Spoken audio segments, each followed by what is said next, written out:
Hi, I'm Robert. Welcome to Eastland English. Today we're going to be talking about compound sentence structure. What does compound mean? Compound means to put things together. And in this tutorial, we're going to learn how to put two simple sentences together to make a compound sentence. To do that, we need things called coordinating conjunctions. And you also need to know how to make a simple sentence. I have done a tutorial about simple sentences. If you have not seen it yet, please go back and watch that tutorial first. All right? Ready? Let's get started.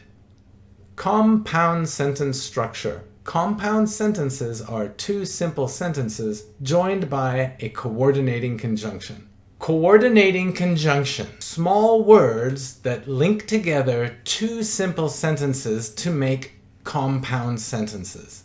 Lucky for us, there are only 7 of them. These coordinating conjunctions can form an acronym to help you remember what the coordinating conjunctions are.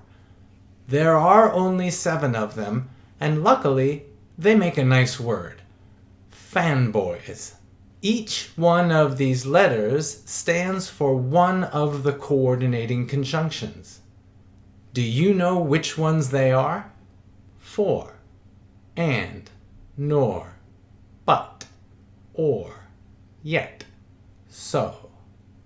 So these coordinating conjunctions form the acronym FANBOYS, and this can help you remember. I have also color coordinated them so that you can tell the difference between each one and also the similarities between some of them. I have a warning for you. FANBOYS uses 2 words that are often used to mean something else. And these 2 words are for and yet. For is often used as a preposition. It's much more common as a preposition. But when it is used as a coordinating conjunction, it means because. Yet is usually used to signify time. But here, yet means but. When you are using for and yet as coordinating conjunctions, they are not the same as their common meanings. The next step of our process is to teach you a little bit about how I teach English. I'm going to teach you a formula, and this formula needs an icon. The icon for FANBOYS. I have used a heart because FANBOYS means boys who love something. So therefore, the heart would be the best icon. In order to best show you how to make compound sentences, I'm going to teach you this formula. The formula that you see here is the formula for all compound sentences. You see subject, verb, possibly object, which is a simple sentence, then a comma, then one of the FANBOYS, and then another simple sentence following that. At the end, there's always a period. For academic writing, you won't need exclamation points and you won't need question marks. Academic writing is almost all what we call declarative sentences. Declarative sentences end with periods or full stops. The first of the FANBOYS is for, and remember, for means because. So means the result follows. For and so have similarities in that they both indicate either a cause or an effect. You can use them in the same sentence if you swap where the cause is in the sentence. Let's look at some examples. Here we see an example with for.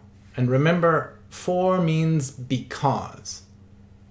I have to practice English every day for I want to speak fluently. Remember, one is the cause, one is the effect. With for, the effect comes first and the cause comes after. The reason why you have to practice is because you want to be fluent.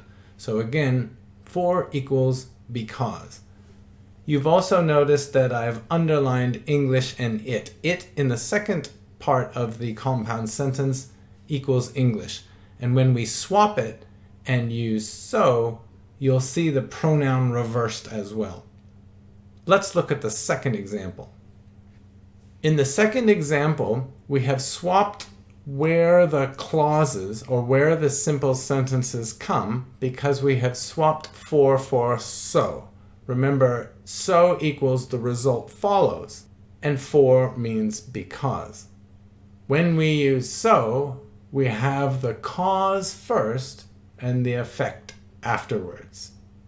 I want to speak English fluently, so I have to practice it every day.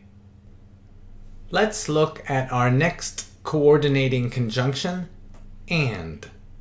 And can be used to put together two positive statements, and it can be used to put together two negative statements. In this example, we have two positive statements joined by and. I will travel around the world, and I will experience many new things. If we want, we can swap these two sentences and it won't make much difference to the meaning of the sentence. For example, I will experience many new things and I will travel around the world. Both compound sentences have approximately the same meaning. Now let's look at an example where we have two negative sentences joined together. We can do this with and as well, and it makes complete sense. I don't like cake, and I don't like candy. Because they are equal, we can join them with and. The next coordinating conjunction in our FANBOYS sequence is nor. Nor may be the most difficult one to use, but if you can use it correctly, you will be showing your skill in English writing. Nor is used to connect two negatives together. However, the second negative must be changed into positive question format. So we reverse the subject and the verb. Let's take a look at this example. I do not drink alcohol, and I do not like loud music. Those are two negative statements. Let's join them using nor. According to our formula, we keep the first sentence negative, then add comma, nor, and then change the second sentence to positive question format, but we still have a full stop at the end. The result is, I do not drink alcohol, nor do I like loud music. You could also reverse it because both negatives are equal. You could say, I do not like loud music, nor do I drink alcohol. The next coordinating conjunction in our FANBOYS sequence is but. As a coordinating conjunction, yet means exactly the same as but it's not used much anymore in common speech. It's only used for academic writing. You can see we always put one positive and one negative together, or the reverse, one negative and one positive together. But and yet mean the same thing, but yet is usually only used in academic writing, or if you want to show formal speech. Let's look at an example of two opposite simple statements. Here, the first one, I went to bed early, and the second one, I did not fall asleep until after midnight, which equals late, would need some kind of coordinating conjunction that joins opposites. We have two choices, but or yet. In this case, we have used but. I went to bed early, but I did not fall asleep until after midnight. Now, because yet means the same as but, we can do the same thing. We'll put yet in, and it just sounds a little more formal, a little more academic. I went to bed early, yet I did not fall asleep until after midnight. Or is the next coordinating conjunction in our FANBOYS sequence. Or is usually used as a choice between equal or similar things. In the formula here, I've used A and B, choice A or choice B. You can travel abroad or you can travel in your own country. These are equal choices. In this case, we can easily swap them around and the sentence will mean the same thing. You can travel in your own country or you can travel abroad. Or as a coordinating conjunction can also mean something very different. It can mean negative results will follow from your first actions. In this formula, A means whatever you do, and then what follows or will be the negative consequence. Here is the example. You should work hard or you will lose your job.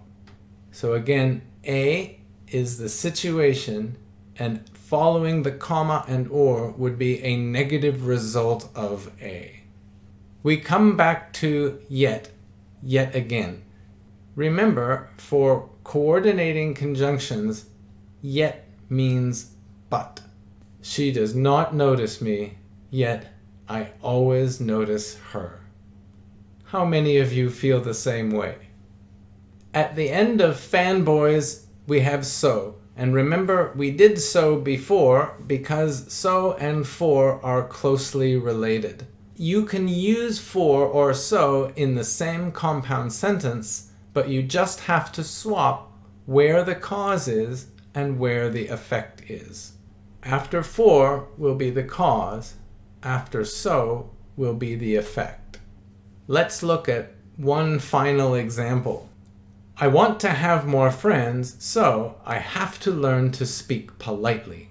And because of the formula and what for and so both mean, we can swap the clauses or swap the simple sentences and use for instead. I have to learn to speak politely for I want to have more friends. And if you want to learn politely, stay tuned. Our next video will be about speaking politely in English. Thanks for watching. Please like and subscribe for more English tutorial videos in the future. We're going to try to do at least 2 per month. Please be patient with us. If you like our videos, please comment below. If you want to see a different style of video, also, please let us know in the comments. Bye-bye. See you next time.